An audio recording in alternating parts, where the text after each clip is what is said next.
So it's really great to be, I spent the last year, I guess just under a year, coming to Brussels and slowly getting to know your town. Of course, Paul is instrumental in the story. Very kind words about our encounter on this competition and bringing me to do geographics. Geographics is a really important show for me. I've more and more increasingly started to do sort of collaborations with institutions and research projects specifically. And Geographics is probably the most significant project that I've undertaken to date outside of the role of sort of doing architecture. So I sort of thank Beaux-Arts for allowing me to use this experimental building for an experimental project. So I just wanted to say that. The show's upstairs. I'm supposed to do some advertising for you. I'm maybe supposed to hold up the catalogue, but please have a look at it and, you know, it's upstairs in the bookshop. I'm going to show, I'm not going to do a kind of exhaustive sort of survey of Adjaye Associates. We've sort of been, Adjaye Associates has been going now for 11 years, just past our first decade, and now working in a way that is about a series of satellite offices in 3 different continental places. So we have, it originated in London, it has a satellite in New York now, a satellite in Berlin, and a satellite in Qatar. And we're hoping to finally have a satellite in Accra in Africa, in West Africa, which for me is a kind of great thing. These are not about large, it's not about expansion or size, it's just about having nodes of activity on different continental plates. So that's kind of the background. I want quickly to start with Geographics, just to explain this project. Geographics comes from, you know, in 2000, I started to, you know, get my head around a continent that I came from and to sort of start to really see if I could talk exclusively about the continent. And I realized that actually I knew, even though I go back a lot, I knew about 10 countries at the most, because I visited the ones that I knew the best, and realized that actually, you know, there are 54 countries, 53 official countries. 54th is sort of Northern Sahara here, but it's a big disputed place. And there are over 1,000 languages spoken on this continental plate, which is one of the most polyphonous, if not the most polyphonous, I think. And I wanted to kind of just get my head around how you dealt with all these countries and to understand this new concept. This is the kind of the map of the sort of nation states, kind of almost a sort of a revision of the Berlin sort of carving out, colonial carve out, but this is a kind of a remade version. This is the nationhood map of Africa, where you have the 53 states. And to see if I could kind of make sense of this abstraction, because this for me is an abstraction, it's a cartography in a way of kind of looking at the world, which I'm not, as an architect in the way I work, not fully invested in. I, through sort of the 10-year journey, realized that actually what becomes very important to me is actually this. And this is really, for me, the map of the continent, and it's really about these 6 specific extreme geographic zones. So 54 or 53 becomes 6. And I'm not doing this to just be reductive, but it's just a way to try and start a discussion about the way in which ecology and geography are important, as we all know, in a way in which we sort of understand the kind of the way in which cultures develop and the way in which societies and civilizations emerge. So what you're looking at very specifically, this is a color palette that we developed just to kind of make this kind of idea clear. So the Maghreb countries in the red, the desert is in the yellow, the highlands, the high points are these purples, which are everywhere. The orange is the Sahel, which is that border between that. The savannah, which is where all the animals are, and migrate round and round, is here. And the blue-green is the forest, which is this and this being the 2 dominant densities, dominant geographic features of the continent. We all know the artifacts of the continent. I just wanted to kind of go through some of those ideas, and I'm not in any way sort of making the speculations now, but I sort of firmly believe that within the kind of if you start to accept that way of looking at it, traditionally these objects are looked at in terms of tribes and in terms of local and specific things. In fact, there's a kind of scientific approach placed on the objects, which has kind of led to the way it's been read in that sort of anthropological and scientific way. I'm interested, I don't discount that, but I'm interested very much in them as artistic sort of pieces of DNA productions. And I'm sort of fascinated in this idea of kind of looking at these as kind of productions and production centers, which have a certain artistic value, which can be kind of formally recognized. So we're sort of looking, you know, I have my own kind of subjectivity about this, about the way in which I don't have all the images of all the different terrains, unfortunately, because these images come from the Tervuren collection, which is predominantly forest. They have other regions, but predominantly the kind of heart of the collection is the forest and the savanna and the Sahel. But you can start to see, when you start to analyze these things, when you look at them continually, there are certain salient traits. You know, for me, quite a lot of the desert artifacts are, desert and Sahel artifacts are about a certain abstraction and about kind of the modulation of light. This is a kind of my subjective reading. This is not a scientist reading, but as an architect looking at these objects. When you start to move into the forest, you start to get what I call the supernatural occurring, which is the kind of incredible union of mystical creatures and objects sort of fusing with the human, and you get these incredible hybrid kind of forms, which are very interesting, which from parts of West Africa become distilled abstractions as well, but deeper in the Congo become quite ornate and developed, which I find as a kind of an aesthetic really also stimulating. And you can keep going. For me, you know, by the time you get to the mountains, it becomes delirious almost. It kind of becomes almost sort of like hedonistic in the kind of formal sort of nature of the objects. And I think that these kind of qualities, which you can sort of mine through these kind of objects, are really interesting, for me, interesting kind of salient traits of trying to kind of understand the kind of DNA of the aesthetics of the continent. So looking at artifacts, which I use in my own work, I mean, I use artifacts a lot as one component of many parts of the way in which I think about the notion of making. These are some of the images of cities, so that you get a sense of that. You know, in the Maghreb, this is really trying to show you. This is which one is this? This is Tunis and Algeria. This is a bit of a mix. We are sort of looking at the sort of the old quarters and the sort of colonial and sort of new developments which sort of occur when you sort of get to the desert. You see, this is kind of a new sort of development, but there are also very old kind of vernacular developments which kind of take this cubic notion. In Cairo, you have the density of kind of compact, kind of urban streets which kind of deal with making shade and a ton of commerce. But also you have the sort of modernism of independence, sort of post-war, which was rampant in Cairo, the kind of incredible apartment urban density that's there. You come to the Sahel and some of the kind of things, you know, a kind of incredible kind of relationship to the land. In some places, this is specifically looking at Mali and Burkina Faso, but also incredible ideas like monuments and monument making, which become a kind of another figure in the sort of landscape. In the forests, for me, this kind of very sort of lush landscapes with these kind of arcaded spaces and overshaded roof architecture becomes a kind of interesting dominant kind of quality.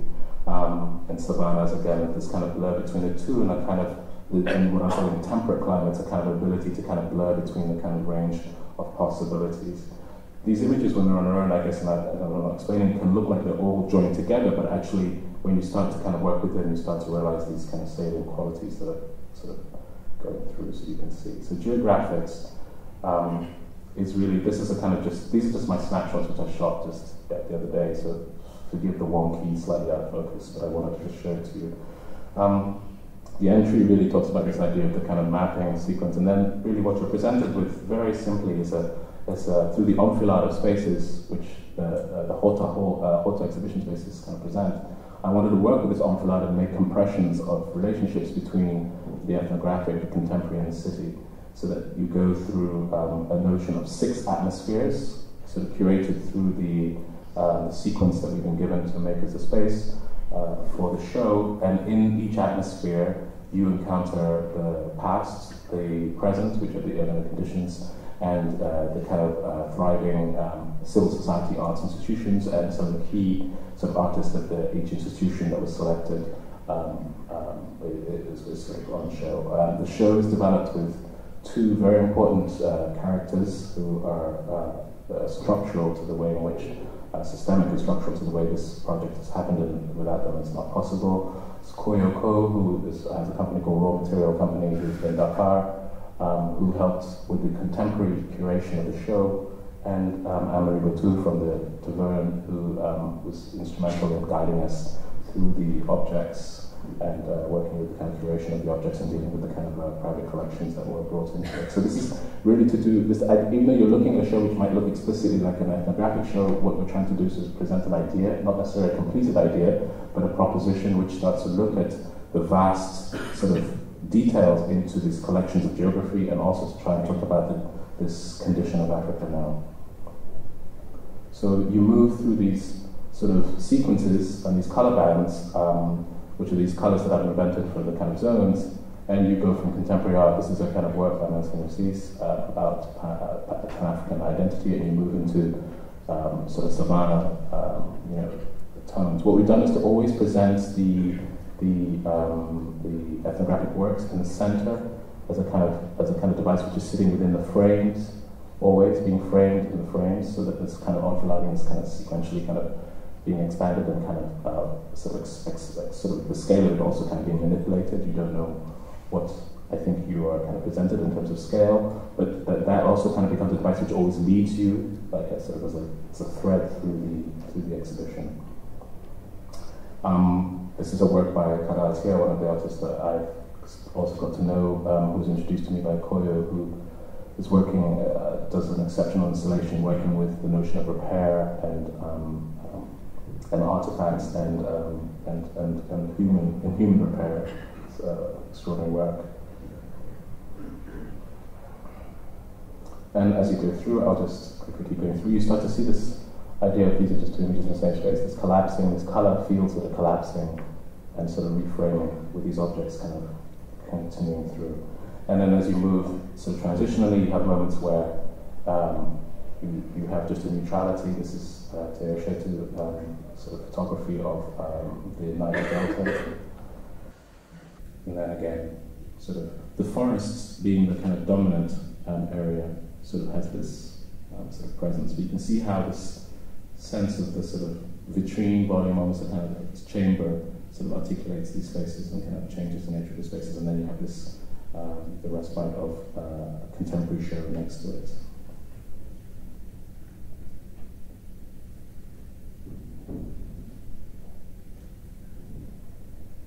So you go through, places. This is Happen Bando, and they even have, this is a radio station and broadcasting and sort of emitting station and sort of projections that's sort of set up in the Maghreb region, and they sort of dialogues and debates. So the notion of the contemporary art sort of diaspora is really expressed in its full range, from people making artifacts, working video, very intelligent, and doing kind of works which are about the notion of art as a kind of production in the world, of producing ideas in the world. And then you sort of end on a part of the project which we're sort of heavily invested in looking at, which is that we want to kind of work on developing research for about what we're calling the Atlas, which is about really thinking about the continent in terms of its arts infrastructure, and to speculate about the question that is the Museum of Africa really the same topology as the Museum of Europe, in the sense that the Museum of Europe was about the kind of an Enlightenment idea about bringing something which was unknown to a group of people who didn't, who had never seen this, so it's a kind of tourism, whereas the objects obviously come from Africa, so in a way, when you make a museum in Africa, is it about the same thing? Are we talking about palaces of education, or are we talking about new modalities, new ways of thinking about what the relationship between objects, artifacts, teachings, practice could be about? And this is what the Atlas is trying to speculate about, and trying to see that we can maybe position a briefing document which can help to kind of talk about this scenario. Africa, just in case you didn't know, is going through the largest urbanization. I mean, China's doing stuff, but Africa is now, because of its migration from the countryside to these cities, and because the amount of nations is now recorded as the fastest urbanizing continent on the planet right now. So we don't hear much about it, but there's a lot going on. Architecture. this is my sponsor's.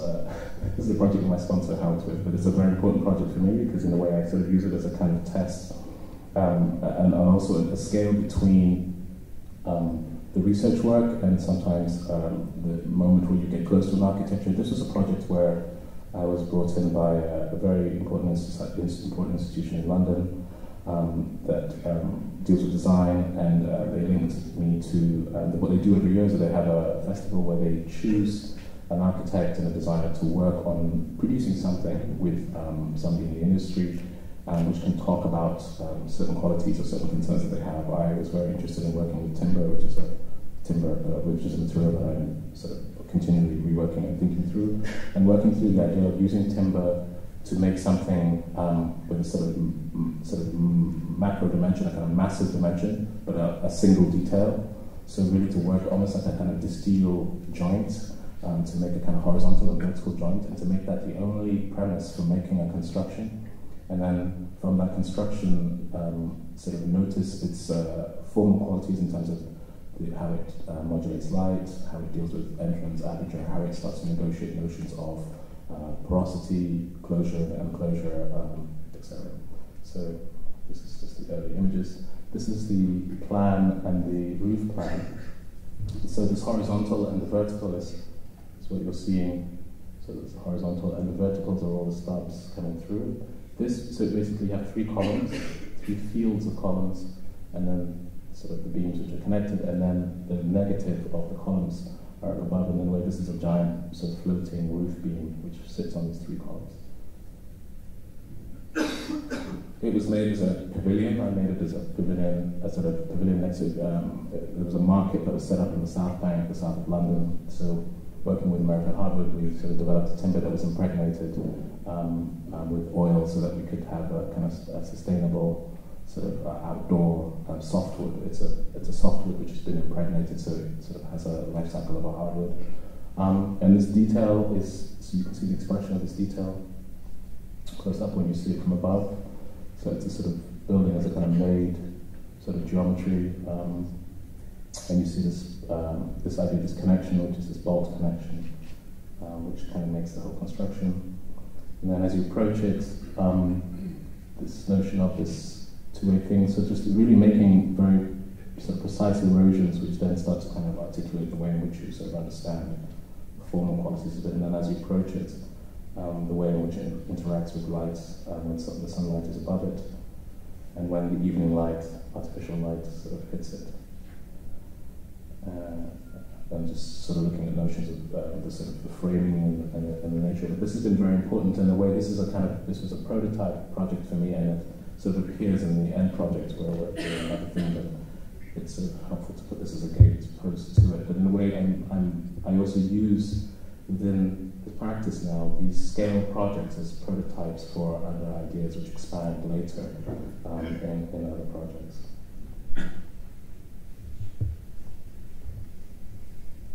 And this is a kind of favorite building of mine in London. It's the Hayward Gallery.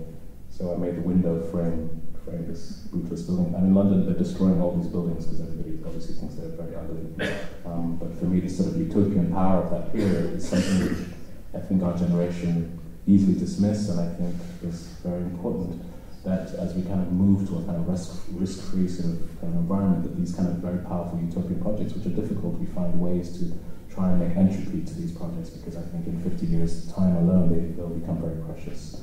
They are precious to people that are concerned about it, but I think that this is something that we need to kind of engage the public in understanding the kind of value of this work, even though some of them have failed. Failed in formal terms, not in aesthetic terms.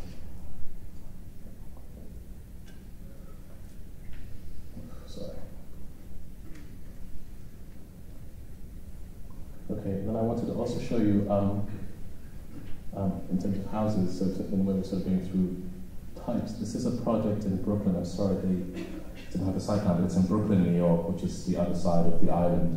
And it's in a terrace street in New York. And it was, in a way, a very important project for me because it's the first project I made in America, and sort of brought me to sort of start working in America, which we sort of have a full presence in now. But it's basically about 100, what they call that, it's 120 feet. It's about, I keep think switching between feet and inches is so ridiculous. So I'll do it in feet and inches. And 120 feet by 40-foot terrace. And it was about making a double studio for two artists. And where my first house that I built, the Electra House, was a house for two artists, a couple who had their family, and it was a space that needed to kind of negotiate being a studio as well as a home.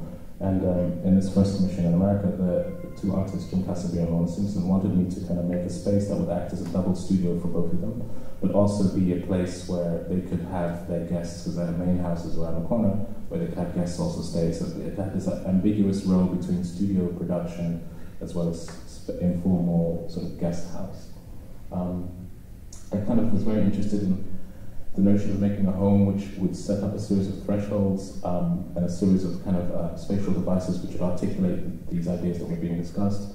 The facade is very simple and formal, and it's about kind of ending at street terrace. I'll show you the images in a second, but the volume becomes this three-dimensional geometry which becomes a kind of pyramidal form, which is where the kind of plant room sort of exhaust sort of occurs. But basically this crumpling geometry becomes a way of talking about an upper story, and then a kind of rigid geometry talks about what would be normally like something like an Ozonfront studio, you know, this kind of upper story attic with clay story set up on the basement, and then a kind of a sort of lower basement idea is kind of put on the top with this sort of small window. The window here frames the garden, and this frames the city. The back views of the architecture of Brooklyn, which have this very Hopper-esque sort of imagery. This is the building in its context. It's in that sort of Brooklyn brownstone context, but it's a Baptist church with its rectory, and it's the last site. We made the building. This is a sort of render building, trying to look like stone, and this is a brick with faux render. That sort of typical architecture that's out in the suburbs, which tries to mimic the kind of civic architecture in the center. So we sort of made this form, which is basically a plastic building which tries to look like stone. So you have basically this plastic cladding, but it's screen printed with a pigment, so that you get this kind of grain, which starts to kind of give it, when close up it starts to look like fabric, but further away it sort of starts to look like this kind of shifting stone form. The windows are arranged to really just acknowledge that this is really an atrium space, and then there's two formal windows that actually come from the studios as kind of receptacles. So I can go back. So these moments, these two volumes, which sort of puncture from the studio across this void and allow light to come into space.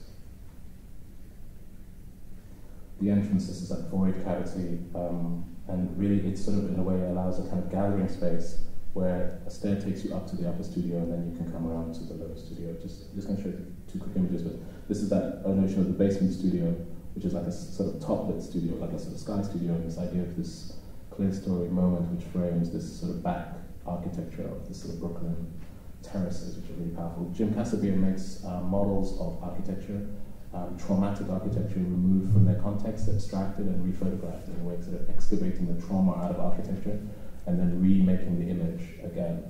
So it's a kind of very interesting process, and he's been doing this for 30 years, and it's sort of seen as one of the kind of foremost guys in his work. And then you go up the studio, the building is built incredibly simply, this steel frame structure with these distortions which kind of allow sort of nuances to be kind of articulated through the project. And then up above you have, you know, at the top, a kind of much more solemn like expression which reverses the conditionality and actually is kind of hermetic, even though it's high. It points to the sort of different lights in the landscape. You have south light, you have west light, and east light being pointed into this, so you have this kind of dancing light thing happening in the top. And then you sort of see the two compositions at the back. So the rear that's the top floor studio, and that's the bottom studio. So you kind of get this slice of this form and then the relationship to the bottom. Artifacts. I sort of a few years ago started showing some of the things that I was looking at in terms of public buildings. So I'm going to show us the rest of the projects, really trying to talk about this connection between the notion of artifacts for me and projects. And as I say, this is like one part of it, but it's a kind of critical driver and a kind of focusing device that I use on the work. Rivington Place. Rivington Place is a project we did for an arts institution, which was a kind of agency, a sort of more like a guerrilla agency. It started off really as a think tank agency, very covert, would set up art projects all over the city, but specifically interested in dealing with the diaspora, sort of the African diaspora, African Caribbean diaspora, in terms of their relationship to art practice in the world. And they acquired, after 20 years, a certain position within the arts in the UK, and were given a grant to build a headquarters building in Hoxton, East End of London, which is the sort of heart of the art world in London. When I won the competition, I was talking very much about this notion of perception and trying to work with a building which has a multiple function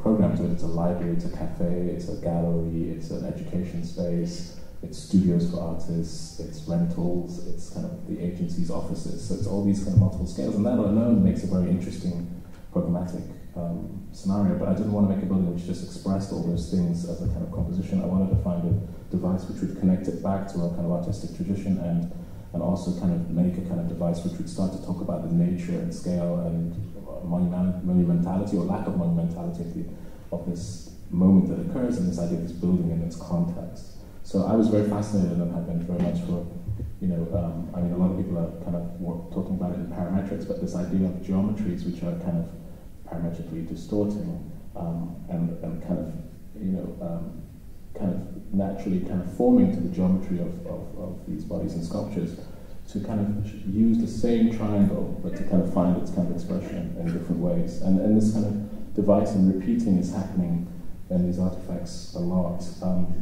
In this project, I kind of wanted to use a kind of cellular system, and just to use that as one device, which wraps from one corner, the south corner, and wraps right down to the western corner.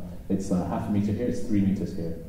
And it's just to really deal with two things: expand it that way, and then to make a kind of Georgian reference and compress it this way. Expand it this way, compress it this way, and make it out of precast stone, and make it as a kind of veil which then covers the program, which is this here. This is a kind of very tiny street in London, in the sort of arts quarter, where you have basically the front facade of the building has no door. It just has the artwork as a kind of character, kind of excavation to see the artwork blurring with the street. An atrium in the center that you get to through the side, which communicates all the public areas, library being the heart of the project, on the Piano Noble, education cafe, etc., media rooms, and then studios and offices above. So very simple, but a way of trying to put this thing together and talk about it as a kind of building in its context. This is the building in its context. So you can see we're looking at the minimal. This is the smallest panels, expanding, but of course perspective is playing against you, so you're always kind of reading it not as it really is. And you can see the kind of scale of the buildings next door. So it's actually not very big, but it has this kind of sense of being this building which is scaleless, but also at the same time about a kind of multiplicity of readings, which is very important. You see the Georgian architecture next to it, which is sort of 3-story architecture here. And then, if you kind of look at it front on, this is kind of the building in this daylight. So it was taking a shot from before here. And this idea of the cavity, which presents itself to the urban context. On the south, it's flush, and on the sort of east-west, it's porous. It's set in on the depth of the structure, so you reveal the structure as a kind of sort of modulated, sort of light modulated idea. We did this because not just for aesthetics, but this allowed us to deal with getting away from having a lot of solar shading. I really didn't want this building to have a ton of solar shading, so this is actually also tested so that we can kind of not have a lot of solar gain issues and glare issues on the glass. So on this kind of, on the long sun axis, the depth of the building acts as a really very beautiful way of dealing with that. So you can see that relationship and that junction. And these are just precast concrete units, which are the compression, and it's a rubber, recycled rubber ceiling. That's just a close-up of that facade. The structure is also in that facade. So the structure is basically a post-tension structure between a party wall and this frame. This is a giant sort of beams, column sort of structure, which then is clad in this precast. And then where the stress kind of lines are kind of operating through the building, we worked with just a sort of a powder-coated aluminium panel, which sometimes becomes lights, sometimes becomes signage, that sort of operates as another sort of layer on the building. And then this is the atrium court, which receives this moment between east and west light. And sometimes plays with what is really light and what is not. This is the window which is throwing that light that you just saw, but also the lighting for the space is also a series of these light boxes, which kind of plays with this. And the whole interior of the building is painted 8 different shades of grey, so that the whole interior of the building is a kind of redrawing again of the space through light and shade. So the greys kind of modulate the way in which you see the light in the space. The gallery and its relationship to the outside. It's developed so that we can build walls, of course, to screen it when artists don't, but a lot of artists love using this kind of porosity, and it's a very active area with lots of people sort of having lunch and sitting around here in the East End.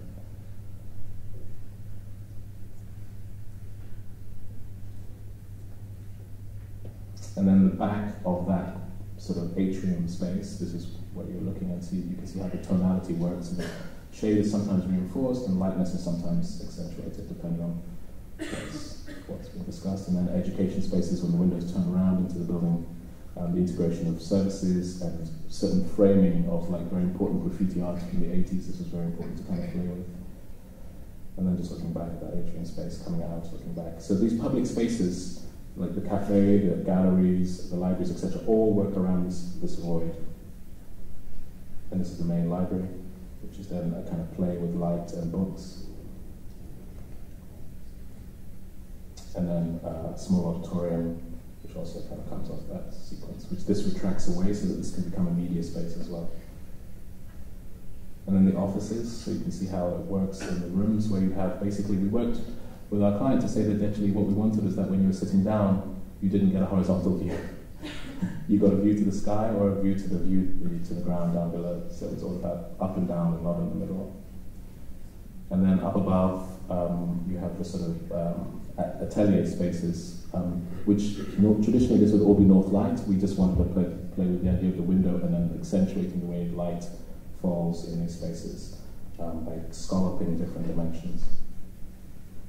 And then this is obviously so you know that's the 3-meter panels looking back. So. And then obviously that's looking at it the right way. Another project which is incredibly important, and this was a kind of one of these forest objects which I love. I was working with Olafur Eliasson and working for the TBA 21, and Olafur and TBA asked me to work with them to develop a structure for one of Olafur's works called Your Black Horizon, which was a piece of light tape that basically Olafur had working with this military software to basically record light in any latitude or longitude in the world, and to be able to replay that light as a line of light in any space. So it's actually the real information condensed into a kind of series of spectrums of color, and then the idea is that it always has to be at 1.5 meters. So you can imagine in most museums or most spaces it's impossible to see a complete horizon because there's a doorway or there's always something in the way, a column or something. So this work was kind of not something which was about just making an emphatic structure for some artwork, but it was a kind of came out of a need to produce a new kind of building for the artwork, which I thought was extremely interesting. When the work was described to me, something that I was very kind of struck by and kept coming to was this idea of this object. For me, this is a kind of world. This is Olafur's project. This is the architecture, and this is the kind of device which kind of modulates the two things, and you'll see what I mean by that when you go through it. This is the proposal. I'm sorry, it's breaking up a bit, but it's basically a box within another box with a long corridor which comes into an antechamber. And basically the whole premise of the building is a series of ramps, one here, one up there, and one into the space, in order to get you inside the horizon sort of volume. And the idea is that this sequence also prepares you from the outside world, which is 10,000 lux or more, depending on the brightness of the day, to a space which is a few lux. So really moving very fast from a ton of light and a small amount of light, and then a 5,000 lux piercing out of a line. So there's some sort of simple physics issues that also had to be dealt with in terms of making dimensions which would slow down your body and slow down your pace in order that you can start to receive this project and not be sort of jarred by it, because in a way it can be very dangerous to move into it directly as well. It was designed for Venice. It's now permanently in Lopud. This is Croatia, the island near Dubrovnik. So this is it was developed as a kind of very weak project in terms of like using softwood and compressed bituminous paper, very ephemeral objects. And now there's a whole, because TBA 21 wanted to keep it as a permanent work, it was meant to be thrown away. It's now got this very interesting conservation of like repair and materials about this building, which is incredibly fragile, but also somehow has kind of set up another paradigm. It's become part of the work and part of a kind of curation of looking after it. It's kind of made, we put it on a mound, a sort of a mud plinth, a sort of grass plinth. This is an 800-year-old sort of cypress and olive grove, and it sort of overlooks the bay. It's an extremely striking space. But this is the view to the bay, but by the time you come here, we sort of start to deny the view. This is the architecture of the screen. This is south-facing. And I wanted to kind of very much say, the discussion of Oliver was that I wanted very much to split the lights before you got to his light. So the idea was that to work with shifting the intensity from the outside to the inside, I wanted to just start to graphically split the light, not just kind of ambiently split the light. And Oliver was really great, because some artists would have a lot of difficulty with that, but he understood what I was trying to do and was incredibly supportive. So. The building is open 24 hours of the day and night, and you get a key from the village and you can go up to it and open the garden gate and go in. This is sort of approaching it. And then this is when the sun is in it, this is that sort of motion. So the interior again is just lined with the bituminous asphalt paper and just chipboard. And so you get this moment of moving from the daylight to this graphic sort of intensity, which actually also just immediately takes you down to about 1 to 2,000 lux. But the kind of contrast is so great, and the contrast is made great by the darkening of the back. But actually, when you're as a human, it's amazing. It looks like slats that you can't see through, but you actually have this very sort of ethereal sort of sense of the landscape, because the sun sets directly in front of you through it, and the camera can't capture it, but you see through it somehow. It's gauze, even though it's very permanent, it's somehow not also there. It's totally transparent, so this also works as a kind of climate moderator, which deals with taking heat, the south heat away from the kind of main artwork. And then you sort of rise up the ramp again into the chamber, and then the last ramp. This is kind of done very brightly, you don't see any of this detail. So by the time you get here, you're really in a black room with this line. But your eyes, you feel comfortable because your eyes are sort of somehow, the retina is closed and closed and closed. And then you're in the space, and then this is the 14-minute tape. So this is a 1.5 millimeter, 3 millimeter slot that we have to make. We have to make continuously and parallel in the space with a 1 meter by 1 meter box of about 20 different lenses, sort of processing the information. And what you go through is the color fade of the morning to the night, accelerated in 14 minutes. So you have this you get the blues, the reds, the whites, which you think are whites, but actually a myriad of colors happening in the daytime. And you realize that light really is color with this project. That when you compress it down, even what we think is the white daylight is actually kind of a field of multiple colors. And it's quite sublime, and people go in there and you think it's no light in there, but people go in there and stay in there for a very long time. But you can see we just shot this on a slow motion camera just to talk about the kind of this importance of having this eye. And then using this is the building.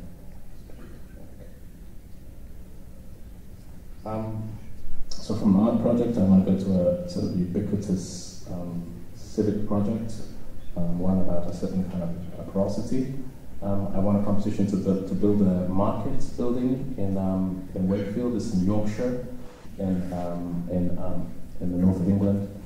And I was very fascinated. I spent a lot of time, I'd just been traveling through Mali at that time, so I spent a lot of time sort of under these kinds of structures, whilst waiting from cars or guides to help me or to visiting things. And I was struck by these very beautiful informal structures, which are made from the length of timbers, because these are what you can sort of get in the region easily.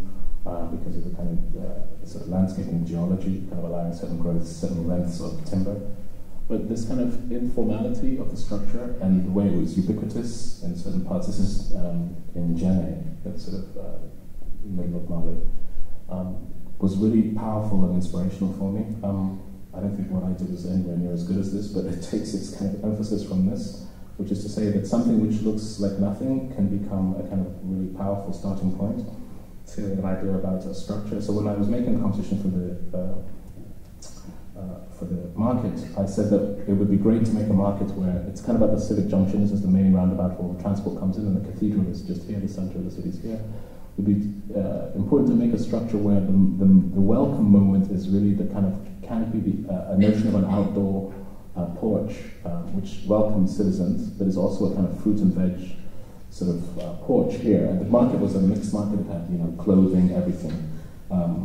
So clothing, well, it was fruit and vegetables, clothing and sort of knickknacks, and then meats and fishes. So what you have are these, and then storage. So you have the open space for the vegetables and the daily produce, the meat and fish building here, the general knickknacks building as this large box, which is almost, and then a storage building at the back, which sort of is where all the market stalls go to at night, and then sort of obviously facilities for it. I kind of conceptualized it as a kind of very simple canopy again, but we had to make it out of steel structure. I didn't make it out of timber. It's a 9-meter structure. And the idea was to try and make this informality, not to kind of move away from the classical idea, but to try and make something which actually had a kind of informality, of a kind of twisting and a buckling within the idea of the structure. So the geometry, if you look, the geometry tapers, it's widest here and compresses, and that's expressed. And then so that geometry is then expressed in the column structure. So that line becomes the kind of way in which you make the tilt. And that becomes the geometry for the form, and then the buildings are clad in different materials. This is the bus station. So the buses sort of come around here and sort of here. So this is that canopy where you start to see it sort of appearing. The fruit and veg area is sort of under this timber polycarbonate structure. This is a concrete. The fruit and the fish building is a concrete building, which is here. So you see how the structure buckles and compresses down, and then twists, and then that's the kind of pavilion we were standing here looking back before. And then you have the kind of fruit and vegetable market sort of under this canopy, and then the main building sort of further back. So as it sort of slips through the structure, you kind of get these distortions and these complexities which sort of occur because of this kind of tapering. But also I was really enjoying this tapering because it actually is formally a geometry also which relates to the cathedral, which is this sort of late Victorian pointed steeple, which I thought was really great. So this is a timber structure which is playing with the kind of textural motion of the concrete. And then you can see there's the steeple, sort of this idea of this pointing. So this is the way to the city. The center. And then, very simply, the whole is, we didn't design the interior, we just made a hole that filled it immediately with stuff. So it's like, okay. So we looked at the ceiling. And we managed to do the structure so there's no bracing, it's all moment welds. So the whole thing was put up and tilted in position and welded together. And you get this very beautiful sort of junctions occurring, if you like. And then the fish building is a very simple terrazzo box with sort of white terrazzo flooring, and then just rendering. It's just, it's all about hygiene and mopping down, and then sinks behind. And then the storage building, a kind of open container sort of expressed form. And then back to this sort of gateway to the city, so that's the bus station that you see here. And this is really, when you come to Wakefield by bus or train, you see this first, and then David Chipperfield is doing a museum down the road. And it's kind of interesting, made this kind of very interesting sort of polemic for the city, and talks about how these old traditions, this is a farming town, can also kind of keep its tradition and keep sort of going.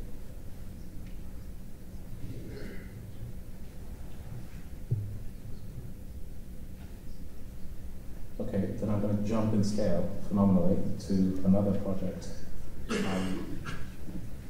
is the last two projects. This is a project we won 5 years ago. And sort of I kept it really quiet because it was a 600,000 square foot building, and we've never done anything like that. I think up to that point we've maybe done that sort of 90,000 square foot building, but we won this big international sort of Russian style secret competition where they send you a fax and say, you know, turn up, you have this much money, get on with it. And, you know, they sort of wheel you in, you know, so you walk past Vignoli and you walk past all these guys that you know, and they're like, they sort of wheel you all in without a care, and sort of like you present to this huge board, and we managed to win this competition, which was a really huge thing for us, but we didn't know how to work in Russia, so I was pretty petrified. But anyway, it's really about making for the city. I was very attracted to it because education is something that I'm also very, you know, education buildings and cultural buildings is something that I sort of, as well as my houses, are the things that I was sort of most invested in at the moment. And it was about making the school of business management for the city of Moscow. And what they wanted were ideas about how you would understand the business world and the idea of learning, and how you would translate that into a new model, which wouldn't be like any of the old models. They didn't want, you know, well, I'm sort of post-rationalizing now, but very clearly the agenda was they didn't want a quad, they didn't want to look like Oxford or Harvard or anything like that. They wanted to have something which kind of grew out of the Russian identity, but also for me, I said, something that was interesting for me because in a way, my parents' generation all studied in Moscow. Moscow is where they went, you know, to Russia, to kind of, quite a lot of them from that part of West Africa went to Russia to study. So I said I had a relationship to Russia that was kind of interesting because I had uncles that had also been. But for me, there was something about the Russian futurists and also African sculpture that was kind of interesting that I wanted to go and work across. But I was specifically looking at this time very much at these shrine objects and pediments, which we're talking about, you know, I mean, these have symbolic value about the world. This is the kind of universe and the sort of gods above it.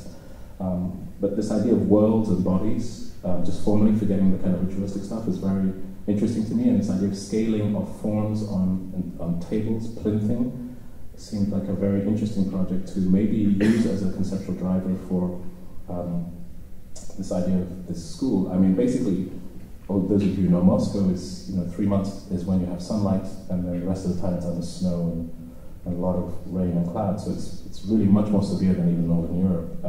So I said that actually the idea of a building, this was an opportunity to make a building which, because it was so big, could be another kind of slightly utopian kind of building. It could look at the kind of history of the Brezhnev and Stalinist architecture without kind of taking on board its political agendas, but take on its utopic kind of issues, but then also propose a 21st century model, which would be a school where you made an incubating space, which is this body, this universe that I discussed, and then you would have satellites which would rise above it, which would be hotel, because there's a lot of conferencing happening there, the student halls, what I call a body building, a building where pools, gyms, saunas, squash courts, tennis courts would all be kind of enclosed in a tower, and you would also have an administration tower, and they would all connect, and then they would all be elevated up to allow the entrances and the parking to kind of happen underneath, and then you could have a kind of small footprint ecology because it was on a 27-acre site. This is the center of Moscow. This is Moscow River, which comes here. It's sort of here. It's on the way to the airport. The airport's up here. It's in a place called Skolkovo. Just giving you silly images, but what I always love about this whole thing in Russia also is that there's something about miniaturization, which I always find fascinating, that there's printing and miniaturization, which I said I thought was a kind of interesting play that I was kind of interested in. And then obviously you have the kind of Brezhnev and Soviet sort of super blocks that were sort of built in the 70s again, something which I said I think in Russia you see 300-meter long buildings, which is incredible. Things just from a formal point of view, not from a kind of social point of view, not so great, but formally interesting. That's where my lineage is buried, which I thought was really interesting too. This is the site. It's off this avenue. This is the 27-acre park. This is just giving you the temperatures and the solar issues. You can tell that it's south-facing here. And when it's spring, it's absolutely beautiful. It's like this. And then when it's winter, it's like this. So, and our first site visit was during this, and I would disappear. It's 3 meters of snow. So it was like, no way. Minus 30, 3 meters. So you can see the concept of the building really is to sort of deal with this incredibly intense climate, which Russians obviously just negotiate, but for me was extremely problematic. So to compress the entire program into one super building, to make the densest footprint that I can make with the program, place it in the center in a panoptic way to kind of observe the landscape, and then to make a series of bodies that would sit on this as a table and which would point to the landscape. But also at the same time make a composition. There's a kind of, this is the largest, this is the sort of sports building here, and then these beams are the residential and hotel building, this is the administration, but this is basically east as a kind of conal sort of scenario, and this is west. It's not that we've sort of rotated it, but this is the kind of orientation of this thing. Programmatically, it's really large and complex. I'm not even going to try and get you through the plans, but just try to sort of diagrammatically get you to it. That this is the ground plan, and you have basically students, VIPs, and administration, kind of ways of getting into the building. So this is kind of way of saying the red is the kind of general student body that park, come up the kind of main foyer into the kind of teaching smaller satellite buildings. These are like 30,000 square foot buildings inside this 300-meter disc. And then the communal spaces in the center. And then from that, they're able to go to the sports building or to their halls of residence. For conferences and VIPs, you'd come in and go up to a sort of 2,000-seater auditorium or to a 5-star hotel if you were on an executive course for 2-3 days and you just wanted to stay. And then staff also then come in and then go to the administration building. It's basically the basic diagram of the building. And you can imagine the myriad fire issues and all the kind of stuff to do with such a large footprint building. This was the kind of study of that building in its context. So the idea is that you have this kind of elevated disc. This is a 10-meter glass rotunda, and then this is the sort of east pointers with the west forum and the administration building, and then you'd have the cluster blocks underneath, sort of making the landscape. This is the building about a year ago. We're just taking photographs. It's opening in September,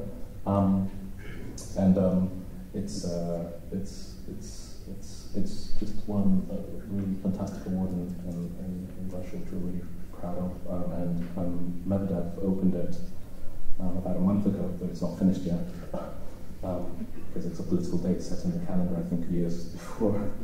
But you can see we worked with this idea of I wanted very much these bodies, what I'm calling the bodies above the plinth, to not be about architecture that you could recognize, but to work with the proportions that we knew, the sort of Brezhnev scale. This is a 75-foot cantilever here. These buildings basically are placed on 2 legs each. So you can imagine what's going on here. So you get basically, and you know what's really funny, we started working on this project, we thought, okay, we have to work with Arabs, because of course it must be it's a difficult building to do.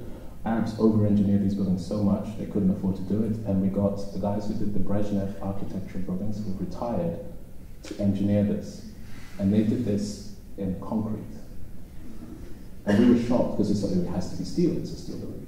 They kind of worked out that they could post-tension the steel and make 3 big trays and just not even brace them, just hang ties between the trays and just tension it enough so that when you took away all this stuff, we had these really funny moments when they were taking out these things, the contractors were completely convinced the building could afford it.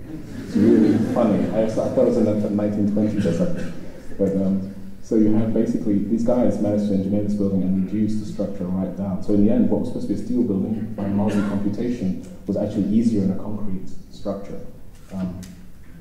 This 10-meter thing has a series of ramps instead to bring you up to this disc. This is the monitor to the landscape. This is kind of fisheye view almost, but it gives you a kind of good sense of it. This is the student building, and then the hotel, and then the golden building. So this is west. This is the sort of solar collector. And the solar collector, this blue thing is about the blue morning light, and then the west is about the golden sunset in a way, in a very simple way. So in a way, the building is a kind of moment, sort of a sort of device kind of working. And then when you start to see it in fragments, you start to see how it's working. But that's somebody's bedroom sort of there. And this is a swimming pool here. This is a tennis court. This is a squash court. Up here is sort of.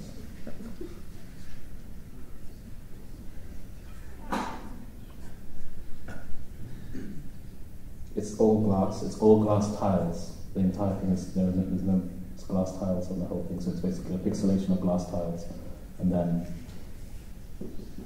this becomes a landscape which is going to be developed. These are the cannons of light which lets light into the cylinder space. But there's this becomes a kind of Belvedere podium for the students to come out onto in the spring and to see the landscape. And then this is very early on. The interiors are very simple. Timber slatted ceilings are coming in, and white marble floors, and just the forms.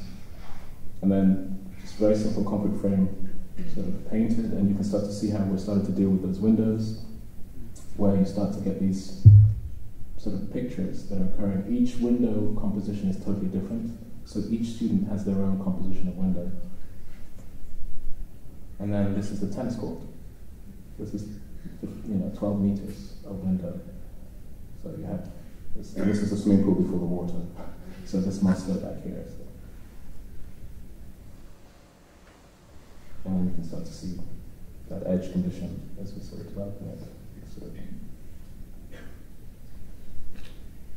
And then that sort of west building, composition of the west. These I can even show you another image which these actually come from, but these are very much derived from Rwandan mats, actually. But also they make a relationship to futurism. But let's kind of switch between the two. And then the last project I'm going to show is, I can't show many images of this, unfortunately, because it's the project I'm doing in Washington. It's a Museum of African American History, which I showed the Moscow project to them a year ago, and I did a big lecture in Washington, and then I got onto the competition list because they weren't sure about the scale of work that we were doing at that time, and we managed to win this competition, which is a very important project right in the heart of the monumental core of Washington. I can talk to you about the background and stuff. I can't show any of the content spaces, and also this is just a competition entry. It's actually slightly developed since then, but we're hoping that by the end of the year we can sort of release some images. We're working with the American federal government, which is another world entirely. I've learned another whole operation with these people. But anyway, this is forest caryatids. These are from the forest region. This is Yoruba, Nigeria. But this is architecture. This is a column. This is a classical column. This is the capital head. This is the post and beam where the pegs come in for the verandas. This is the body, which is a sort of mythic story, and then there's the base. I kind of thought that this was a very important image when doing the competition. It's one that kind of generated the whole thing, because in a way, this is the site. It's next to the Washington Monument. Those of you know Washington, that's right next to it, next to this sort of reflecting pool opposite Jefferson. This is just a kind of scene placeholder. But just in case you don't know Washington, Washington's on a very interesting sort of geographic sort of phenomena of this inlet which comes in, and then the monumental core is set up like this. This is basically the legislative, this is the capital. Then you have this sort of cross landscape which goes to Abraham Lincoln here, who's the father of the nation, the White House here, and a kind of informal landscape. This is a very formal French landscape this way, an informal, almost English landscape this way, to a sort of moment where Jefferson, one of their great lawmakers, is here. So you have this very kind of monumental, symbolic sort of plan. And then from that, the city radiates all the way around into the suburbs. Our site is there. So it's a kind of hinge point between these landscapes and this kind of panoptic sort of system. And it's the last site. I don't know if you know this, most of the Smithsonian has basically the cultural artifacts of the country are here. So these are the museums of the Smithsonian. It's probably one of the biggest cultural institutions in the world. And there are, I think in total, so if you dispersed 18, and this will be the 19th museum, sort of all lined up in this core. The idea, something which is a secret which I learned very recently, is that this is set up as a presidential view, specifically, so that actually it becomes part of the foreign policy idea. This landscape is a whole, it's really kind of one of the most extraordinary kind of power sort of landscapes I've seen. You know Versailles, but in a way Versailles was kind of doing something else. It was kind of retreat from the city and talking about Louis' sort of magnificence. But this kind of idea within the democratic construction is interesting because the panoptic nature of the White House, the highest moment in the structure, talks about the way in which the president is able to use a landscape as a kind of teaching device to talk about foreign policy negotiations. For instance, you know, there are schools close by. The grid of the city comes right next to this moment, which is probably his most important person. So he's able to go out onto his balcony and hear kids playing. You can see the people are allowed to come right onto this landscape. You can show people coming right up in front of the building. And also he can talk about the kind of important markers of his politics. But also what they love about this importance of this building is they can even talk about the kind of traumatic relationship which is also expressed. So in a way, this is a kind of bucolic landscape set up in this dense grid to kind of exercise a kind of foreign policy idea, but also kind of make this bucolic moment for this idea. And, you know, hearing the kind of key stories behind this, these backstories that I've sort of learned about sort of doing this project, it's made this project even more fascinating. Anyway, aside from that, between the two polemics, the architecture of the mall is between a kind of Greek revivalist architecture, sort of Renaissance classical Greek architecture, which sort of terminates in the dome, and then the pharaonic architecture of the Washington Memorial, which is at the other axis. So it moves from pharaonic to the classical, and then into the sort of variables. So it's a kind of little essay about the evolution also of the subject that we all know. This is kind of the master plan. The side, what we just looking at. This is IMA's building, the East Wing here. So this is our side here. Just going back into it, I'm going to do a very kind of slightly cartoon-like sort of game just to kind of accelerate this. But these are some of the kind of important concerns that were being used in the project. Let me just see if I can get to that. This is where the African American people come from. Because it was a commercial trade, it was empirically documented, absolutely meticulously. So they know exactly where, you know, Du Bois has kind of set up this research. So it's basically a culture derived from Central and West Africa. And these other images, these are just a cacophony of images of that kind of moment of arriving across the kind of ocean to the south of America and into the great migration, sort of agricultural kind of landscape and the appropriation of the landscape, and then the move to the urban centers, Chicago, Los Angeles, etc., sort of in the later years. But this is, in a way, for me, like the beginnings. This comes from this. This is the terrace that I was talking to you about, so that you get in the kind of kingdom palace architecture of the Yoruba.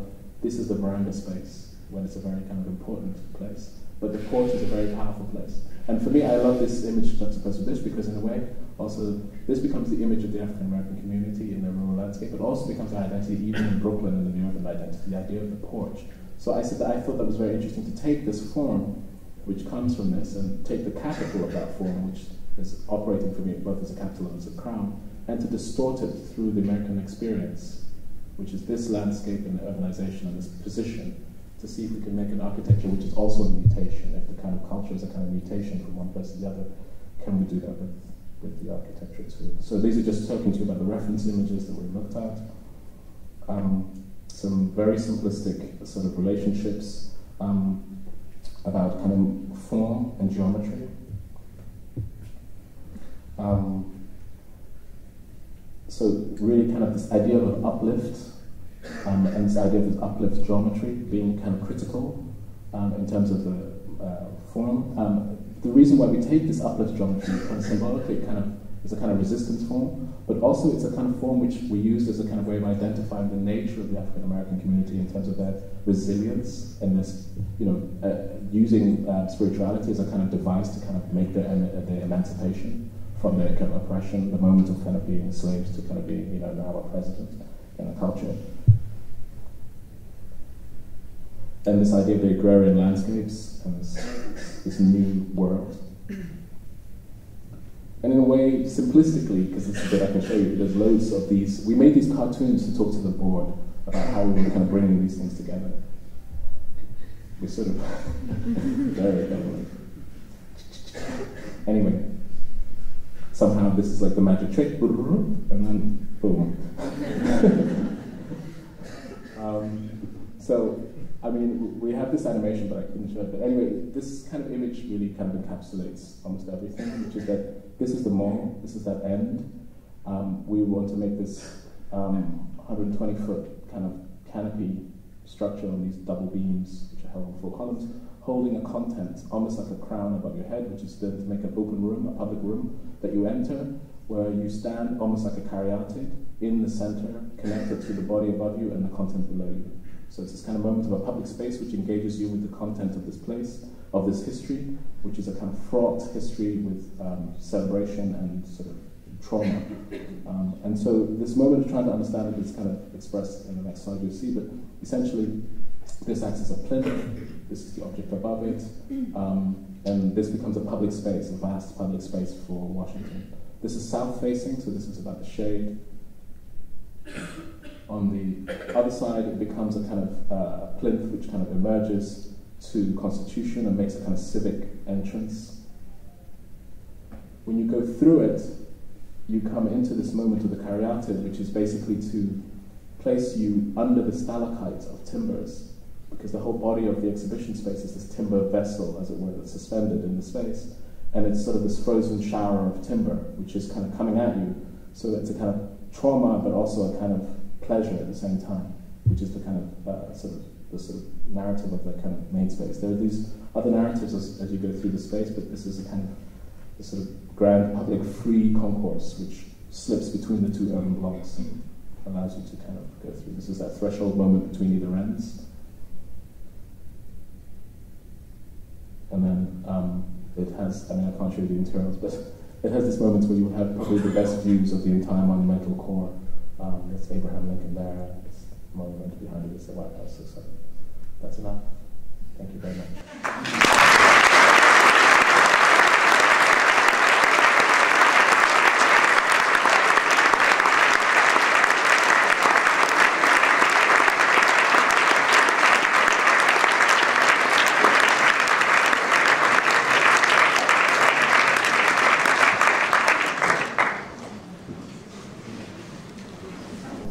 Do you want to do questions, or you have here questions?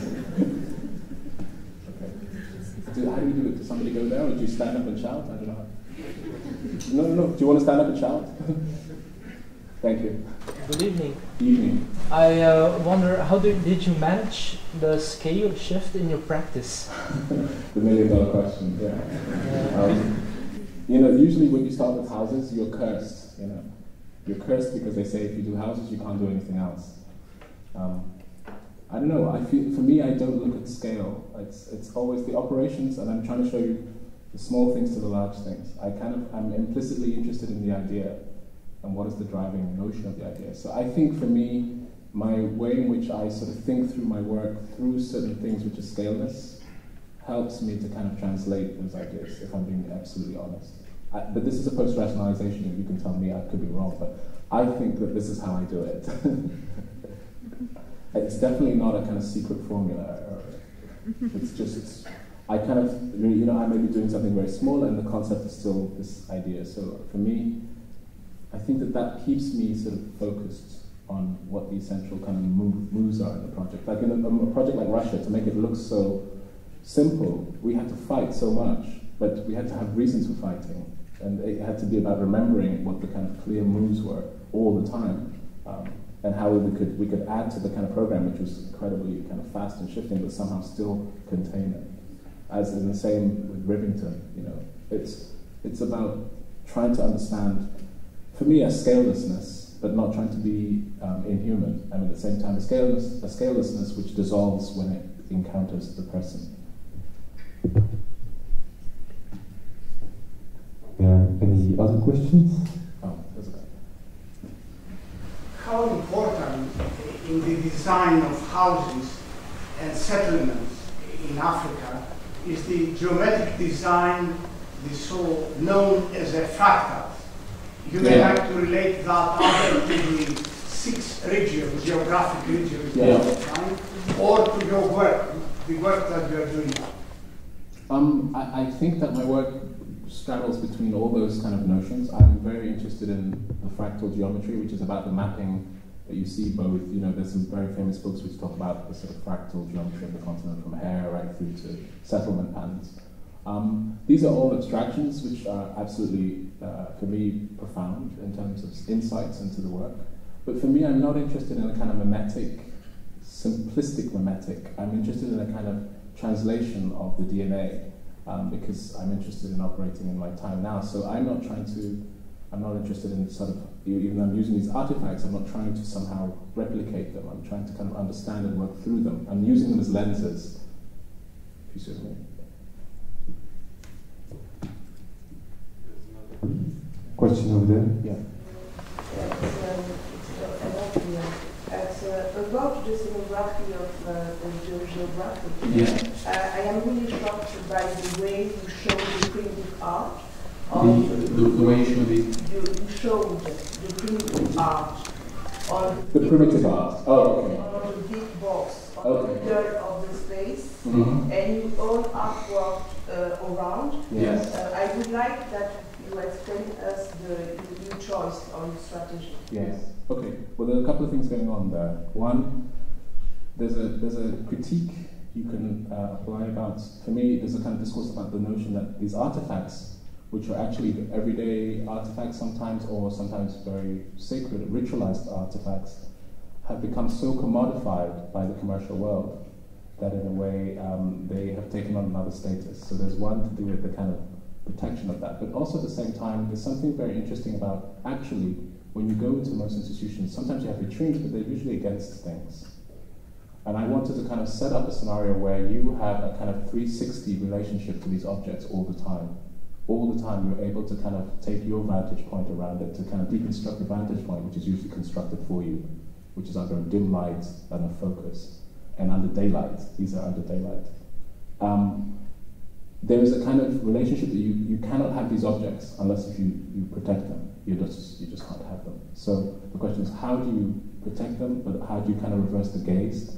How do you kind of liberate the gaze was very important to me. So this idea of centralizing them, which looks like it's privileging them, actually for me privileges the viewer better, because it's not about you going to the thing is there and you go around it. It's like a courtyard that you always are kind of like sort of working around.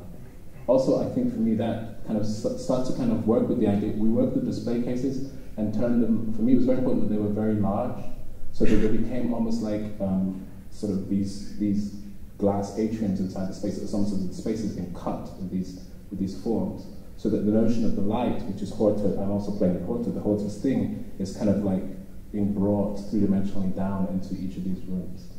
These are just my ways of working with these things, and they're soft, nuanced things. They're not, but I think that they kind of give a new reading of these objects. You should look at the show and see. But I hope that answers it. It probably doesn't. Sorry. Oh, the artwork around. It looks like the artwork justified the objects. Yeah. Well, usually the walls are lined with city images. So when you're looking with the kind of centralizing of it, you get these compressions always occurring. You saw it when I showed the enfilade images, you see the compressions. But also when you look against the wall, you always have another image impacting the artifact. The artifacts are never rarefied, because they're always working within the context. You always see them either against a city image, an urban image, or an artwork. And that was really important for me, that these objects are not rarefied by being dislocated and just kind of honored, sort of somehow honored on their own separately. That they're part of a lineage for me. Because for me, they're part of a lineage which is continuous. This is a very important thing, and that's what this device of making these centers and looking through does.